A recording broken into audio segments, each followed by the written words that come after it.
Good evening friends. ETF business school में आपका स्वागत करता हूं। फ्रेंड्स, ये स्किल्स बेस्ड लर्निंग प्रोग्राम है। ईटीएफ का फंडामेंटल मजबूत हो और सरकार मजबूत हो तो डरना क्यों। ये आप स्क्रीन पे देख रहे होंगे। इसका क्या मतलब है? देखिए, इसका मतलब ये है कि यदि हमारे ईटीएफ का फंडामेंटल अगर स्ट्रांग है तो इसका मतलब है कि एक दिन यानी फ्यूचर में ये हमेशा ऊपर ही जाएंगी। इनका जो ट्रेंड है, जब हमने पास्ट 10 ईयर्स में जब इनका ट्रेंड हमने चेक किया तो हमने इसके ट्रेंड को जब हमने पकड़ा तो हमने देखा कि ये हमेशा ऊपर ही जाते हैं। और मार्केट न्यूज से भी चलती है। फंडामेंटल मजबूत होना चाहिए। न्यूज के बेसिस पे जब मार्केट नीचे की तरफ जाएगी, F eyes D eyes news की वजह से जब उसको सेल करेंगे, मार्केट में एक हॉरर पैदा होगा। तो वहां पर ईटीएफ इन्वेस्टर के लिए एक बहुत ही जबरदस्त अपॉर्चुनिटी पैदा होती है, यानी इन्वेस्टमेंट की अपॉर्चुनिटी। लेकिन आपको अपना सारा फंड, यानी एक इन्वेस्टर को अपना सारा फंड बिल्कुल नहीं लगाना चाहिए। उसको अपने फंड को डिवाइड करके लगाना चाहिए। उसके लिए हमने ये गूगल शीट का हम इस्तेमाल करते हैं।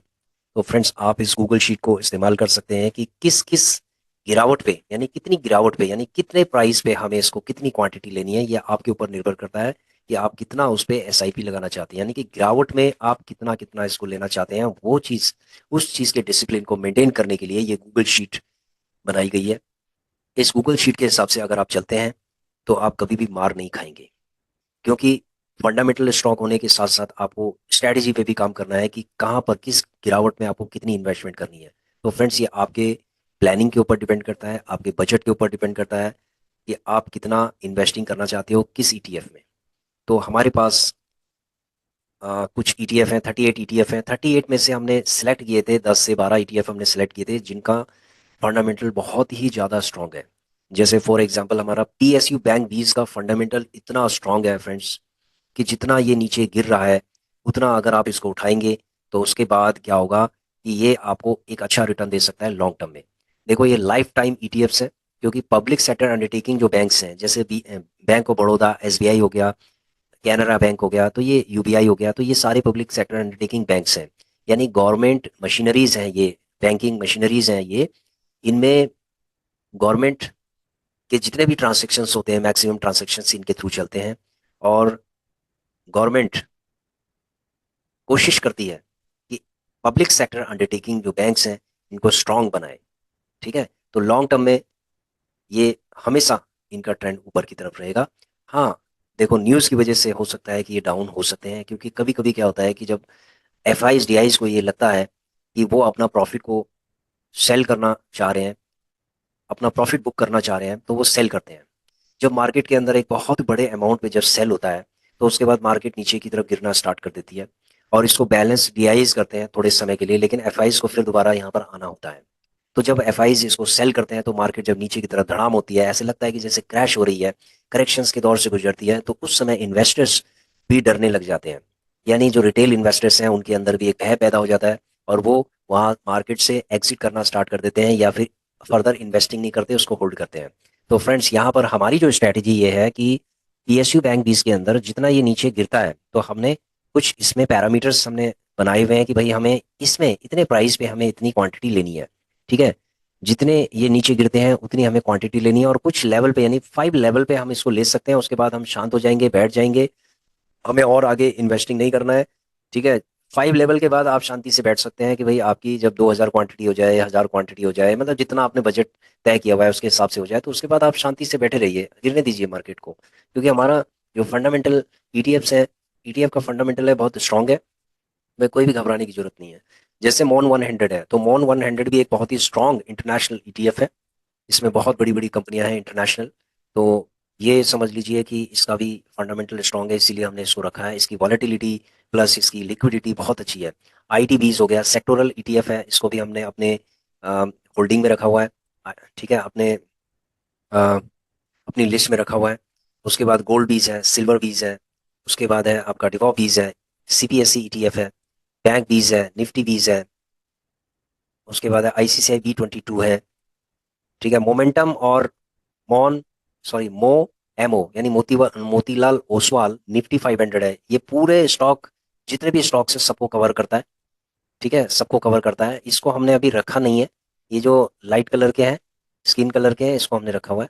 उसके बाद है इंफ्रा बीस और जूनियर बीस हमने रखा हुआ है।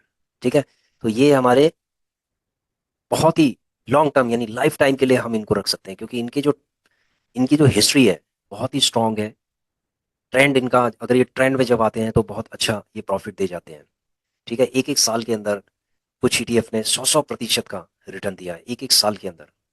ठीक है, तो हम ये एक्सपेक्ट करते हैं कि ये ईटीएफ लगभग 20% का, लगभग अप्रोक्सीमेटली एनुअल 20% का एवरेज रिटर्न दे सकते हैं। अगर हम 5 साल 10 साल के हिसाब से लगाएं तो ये 20% का अप्रोक्सीमेटली रिटर्न दे सकते हैं। ठीक है, तो ये हमने कैलकुलेशंस करके आपको दिखाया भी था। इससे पहले जो वीडियोस हमने बनाए हैं उसमें हमने एनालिसिस किया है और आप लोगों को बताया कि किस तरीके से ये जो ईटीएफ हैं ये बहुत ही अच्छे स्ट्रॉन्ग ईटीएफ हैं।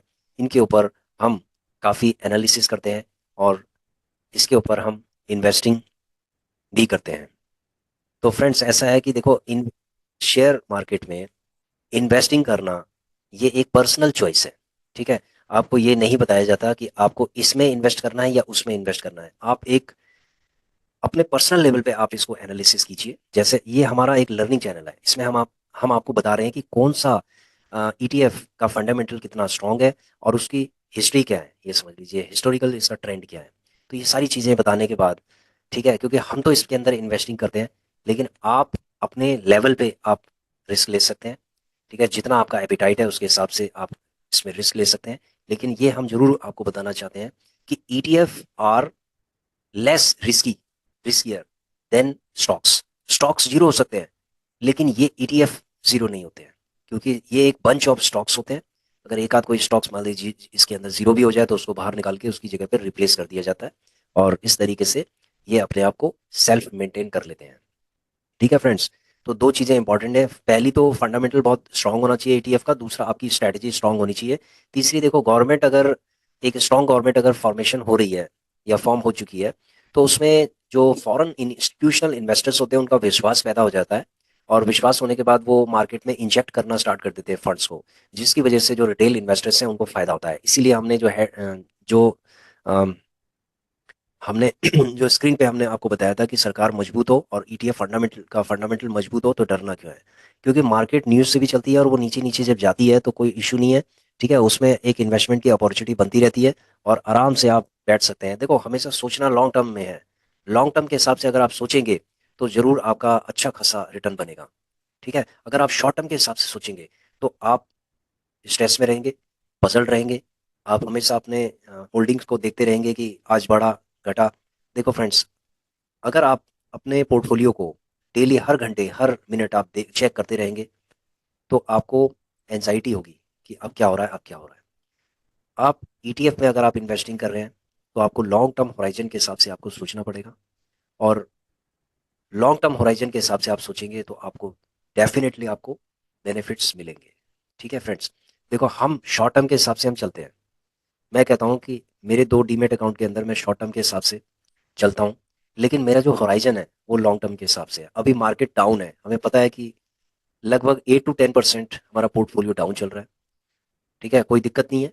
8 to 10% है, 12% भी हो गया था, थोड़ा बहुत रिकवर हुआ तो 8% के आसपास है, और ये लगभग 8 to 10% के आसपास है।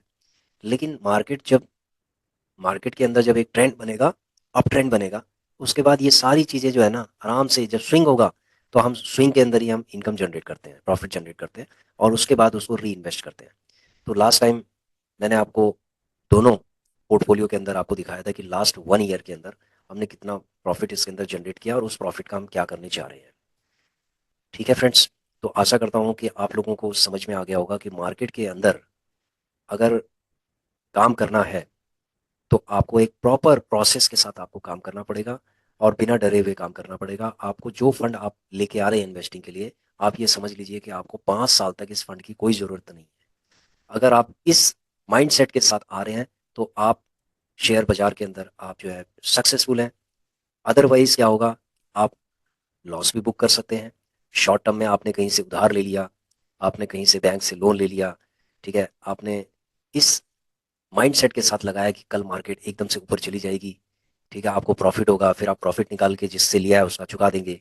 तो फ्रेंड्स, ये जो चीज़ें हैं ये अ, किताबों की जो कैलकुलेशंस हैं उस पे बहुत अच्छी लगेंगी, बुक्स कैलकुलेशंस पे अच्छी लगेंगी, लेकिन ये प्रैक्टिकली बहुत डराने वाली चीज़ हो जाती है कभी कभी।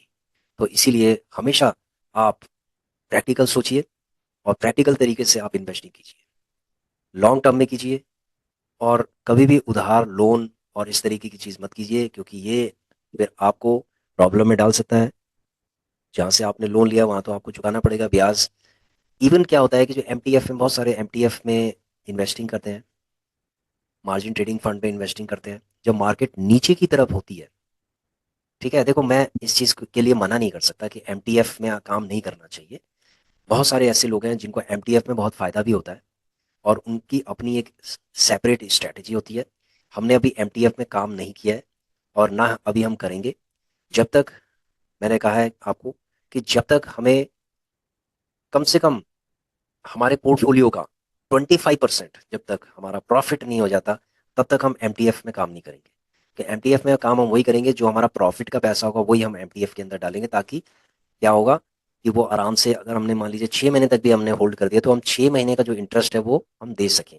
ठीक है फ्रेंड्स, तो वहाँ पर ये स्ट्रेटेजी है। तो वो भी हम बताएंगे आपको कि जब 25% जब हमारा हो जाएगा, तो उसके बाद वो भी हम बताएंगे आपको कि एमटीएफ के अंदर भी काम कैसे करना चाहिए।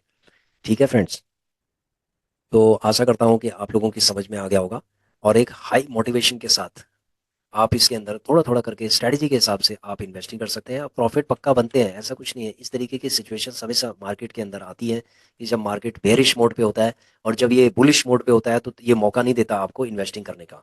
तो अभी रिटेल इन्वेस्टर्स के लिए इतनी अच्छी अपॉर्चुनिटीज़ हैं, इतनी अच्छी अपॉर्चुनिटीज़ हैं कि कम से कम ये समझ लीजिए कि नेक्स्ट 3 मंथ्स में, या 4 to 5 या 6 मंथ्स के अंदर, ये मार्केट अच्छी खासी आपको प्रॉफिट दे सकती है। That is our prediction.